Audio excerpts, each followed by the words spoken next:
بسم الله الرحمن الرحیم. تعلیم الاسلام سبق نمبر 9 د سوال جواب په شکل کې مونږ شروع کړو. اوس زموږ د مون سبق شروع شوی دی او سلام مکمل مونږ وویله سره د تلفظ ادا کولو صحیح او معنی سره. نن به انشاءالله مونږ تعوذ تسمیه او سورة الفاتحه به مونږ یعنی الحمد شریف. تعوذ عام طور سے یعنی اعوذ بالله من الشیطان الرجیم. زه د الله پناه غواړم د شیطان رټلی شوي نه. اعوذ اعوذ عام طور څخه خلک څنګه دی کې اعوذ نو ګوره همزم دی ادا کو دا بلم دا خو عین دی نو دم ته او کو نو فرق یې زده کوي.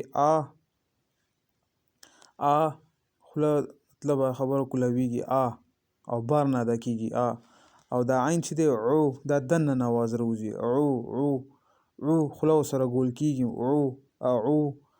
نو اعوذ زال بعضې خلک وایي اعوذو نو زال له زور ورکوي دا بیا د زا اواز راوځي نو فرق یې زده کوي. اعوذ زال نرم وایه اعوذ.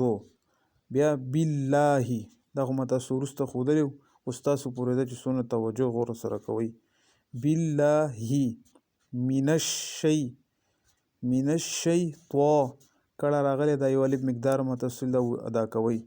من الشیطان را ډکه به ادا کوئ چې زبر پیش پې وي نو دا به ډکه ادا کوئ چې یا زیر وي نو دا بیا ډکه نشي ویلی باریک به وی. الرجیم اعوذ بالله من الشیطان الرجیم. اوس دویمه پسې تسمیه بسم الله.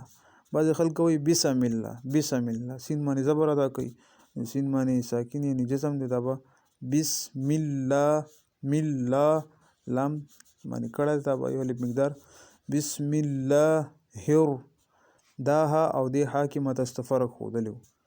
دا ها به ډکه وی دا د سترګو والا او دا داسې چې ده نو دا به نرم ادا کوي. بسم الله الرحمن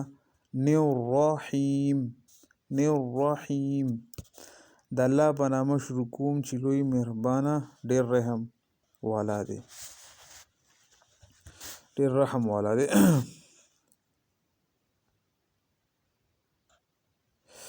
سورة فاتحه یعنی الحمد شریف. الحمد بعضې خلک وایي الحمد نو دا اله نه دی دا ال دی. الحمد لله رب به نه وی عالمین عین دی ما تاسو ته فرق به څه ښودو حمزه او عین فرق ما تاسو ته ښودو. دا ما تاسو ته پهله مې ویلي دي چې زما سبق د تجوید داسې وي زه هغه تاسو ته به نه ویم دا به داسې ادا کوي دا داسې ساده هغه کې به زه ویم زموږ مقصد دا دی چې مونږ تلفظ به صحیح ادا شي. څوک بیا قرآن وایي نو بس پهچان دي وکړي چې مونږ ته یې داسې ښودلی وو. نو دا خوله چې دی څه کولاویږي دا عین دا دننه نه اواز راوځي نو الحمد اله به نه وی الحمد ها به نرمه الحمد لله رب العالمین عالمین به نه وی. بیا ورپسې الرحمن الرحیم ها نرمه او را ډکه الرحمن الرحیم. بیا ملکی به نه وی ملکی ګوره میم باندې کړه دی مالکی یوم الدین. ایاک بعضې خلک وایي ایاک نو دا یا سره الف دی ایاک نعبد عین رالو عین به صحیح ادا کوي حمزه به نه ادا کوي نعبدو به نه وي نعبد و ایاک به نه وي و ایاک نستعین.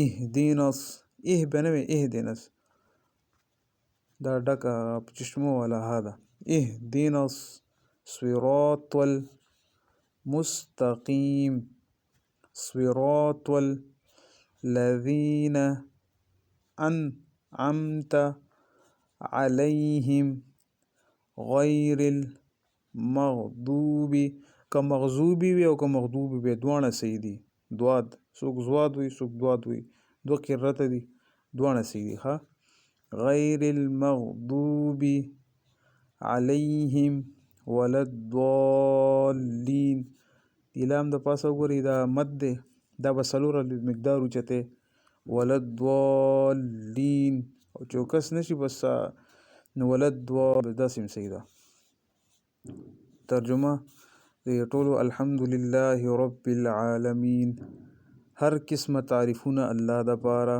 لایق دي کوم چې د ټولو جهانونو پالون کې دی الرحمن الرحیم لوی مهربانه ډیر رحم کوونکی دی مالک یوم الدین د ورځې د جزا مالک دی ایاک نعبد و ایاک نستعین الا موږ ستا عبادت کوو او ستانه مدد غواړو اهدنا الصراط المستقیم په نیغه لاره روان کړي دا داسې خلکو په لاره باندې صراط الذین انعمت علیهم غیر المغضوب علیهم ولا الضالین د داسې خلکو په لاره باندې په چا چې تا انعام کړی دی نه د هغو په لاره باندې په چا چې ستا غضب نازل شوی دی او نه د ګمراهانو په لاره باندې آمین آمین دا دعا ده یعنی مطلب یا الله زموږ دا دعا قبوله کړي صدق الله العظیم